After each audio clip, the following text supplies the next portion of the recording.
Hello everybody and welcome back to Weeknight Hero. As always, I'm your GM Evan. And with how well that combat basics video went, I can really tell people want to get into the complex aspects of combat. So we're going to continue that here. As we discussed previously, the empty field problem is a killer for a lot of campaigns. We need to reduce the sameness and we need to reduce the arbitrary nature of combat that we create sometimes. One way that we can do that, and one way that I found has gone incredibly unnoticed by the community, are the maneuvers and actions that every character can get in order to improve tactically and roleplay-wise combat. I found a lot of people don't even realize the number of maneuvers and actions that every character can take.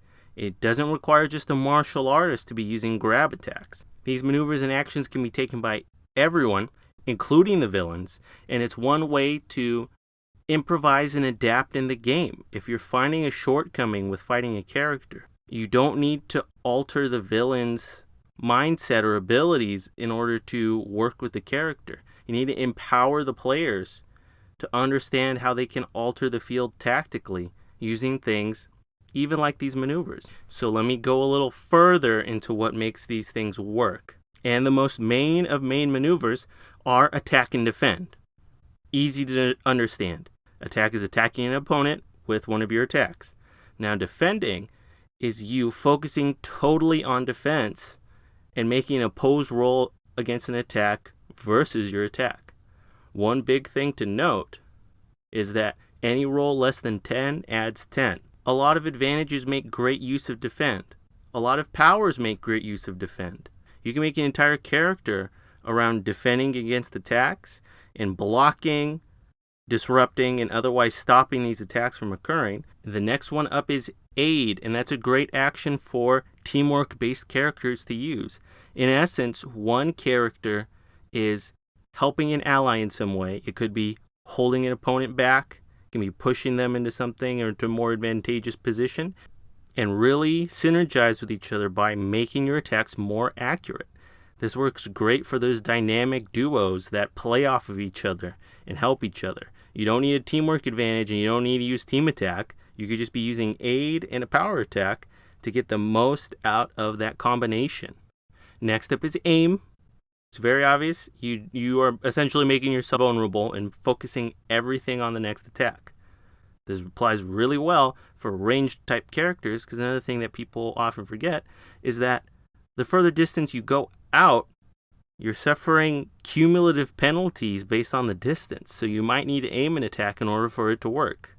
Next up is charge, where you're using your movement speed to travel in a straight line and attack somebody. Now, this can be an incredibly useful power with a slam attack. If you're a particularly durable or brawny character, that combination could be deadly. And charge and slam attacks are the main ways that speedster type characters act. You're moving around and you're zooming around the battlefield and knocking into somebody, and you're using that movement speed to your absolute advantage. Now, command, delay, and ready all enter into the same sort of category. They're a bit more situational, but delay and ready are instrumental in team attacks. Command is also instrumental if you're a summoner type person or you have minions that are participating in an action with you, because you're using that in order to give them orders.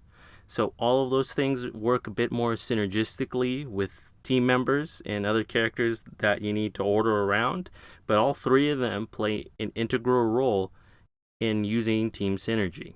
Next up is disarm, and what you're doing here is you're trying to roll to remove an opponent's weapon. It can be incredibly useful for a character that has a gun. If they don't have their gun anymore, they can't use a ranged attack against you.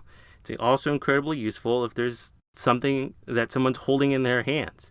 If the key to saving the universe is in somebody's hand, you can knock it out of their hand and take it away from them.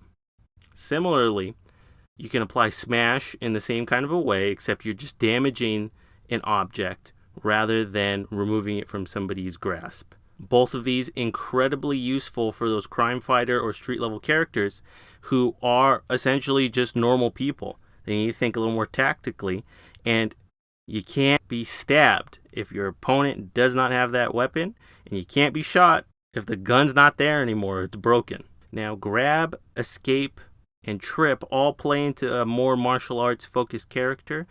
Grab is a grapple, and while it can be sometimes risky to do in combat, it can allow you to set up for a power attack or a finishing attack to your character. So long as you have one arm free, probably with that improved grab advantage, you are able to wail on a defenseless character with impunity, because what can they do if you have them in a headlock? Same thing with trip. It can either be, knocking somebody to the floor or doing a judo throw on them.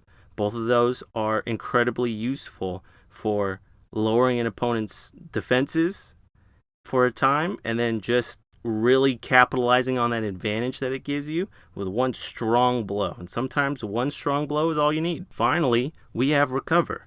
I think a lot of people don't realize you don't necessarily need the regeneration power in order to recover a bit in combat.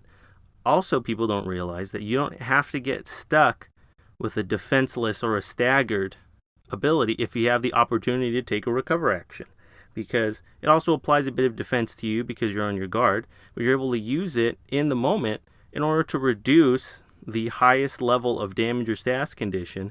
And if you have a particularly bad one that seriously affects your character, like a staggered or paralyzed, you can use recover to remove that first level. Unlike the healing check, you don't need to worry about that, and you don't need time for regeneration or to remove it. You can remove it instantly. You can only do it once, but if it's the last thing you need in order to finish off a battle, it's very important to recognize how good recover can be. Now let's move on to the maneuvers, another grouping of attacks that a lot of people don't even recognize that their character can use. Yes, your mystic character can use power attack. Yes, your speedster can use a finishing attack or a slam attack. So what are we looking at here? Now, the main ones fall into that accurate, all-out, power, and defensive attack. And all of them are rather self-explanatory. Accurate trades a bit of damage for accuracy. All-out does the same thing, except it takes away from your defenses because you're giving up on defense and you're focusing on landing another attack. Whereas power attack removes accuracy for damage, and defensive attack removes damage for defenses. It's all very self-explanatory how these things are useful. If you're fighting a character that's very speedy and you have low attack bonuses or accuracy, you're not just stuck waiting for a lucky roll. You could use accurate attack. You can use all-out attack in order to bolster yourself just a little bit. You can even use a hero point in order to get the advantage portion of it, which moves it up to +5. Even your psychic characters, even your mystic characters, so long as they have an attack bonus, and so long as someone needs to roll for an active defenses in order to do it, you can make your telekinetic bullet even stronger by, going for that power attack. If just that little oomph is what you need, use it.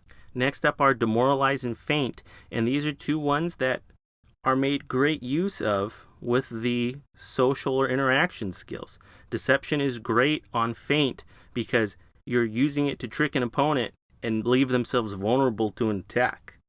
You can use Demoralize to scare an opponent so much that they're afraid to attack you. If they think you know all their tricks and it starts to make them sweat and lose focus, that is an immense tactical advantage that you can apply essentially for free. Start a battle that way, and they're stuck that way with Demoralize for the rest of the encounter. You can even get Taunt in order to use your deception skill in order to demoralize people. You can use Intimidation to scare the crap out of somebody and use it as a feint in order to make another guy's attack even deadlier.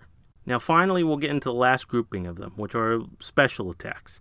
Slam attack is made great use of, as I had said previously, with charge, and it's you throwing out a takedown type of attack. You're hitting somebody with immense strength, but there's also a chance you're going to do damage to yourself. Now, I've seen people say, my character flies. What good is he?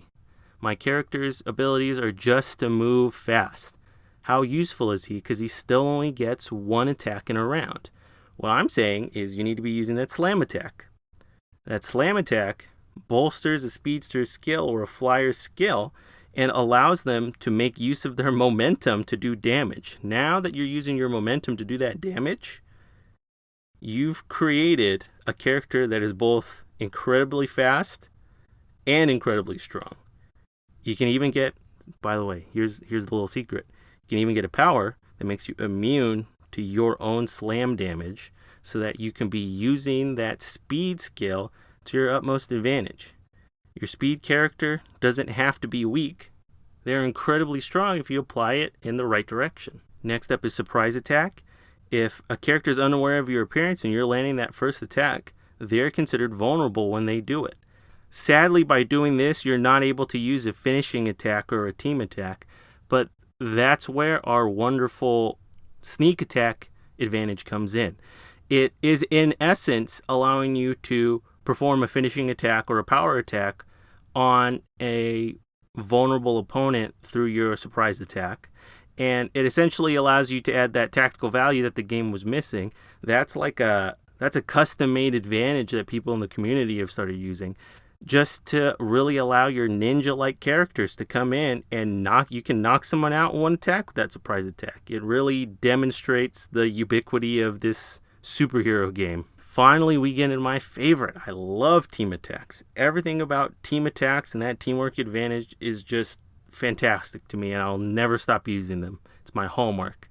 You're getting characters together, preferably in about 3 or 4 people all together, and you're going to have them combine their attacks in order to make an even stronger attack.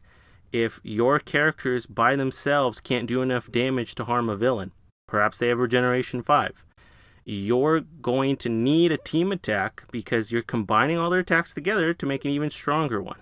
And it is oftentimes stronger than the whole, so long as you're keeping it to about 2 to 4 people. If you have about 6 or anything more than 4 people, you should be having 2 groups of people doing 2 team attacks, because tactically you're getting the most bang for your buck that way.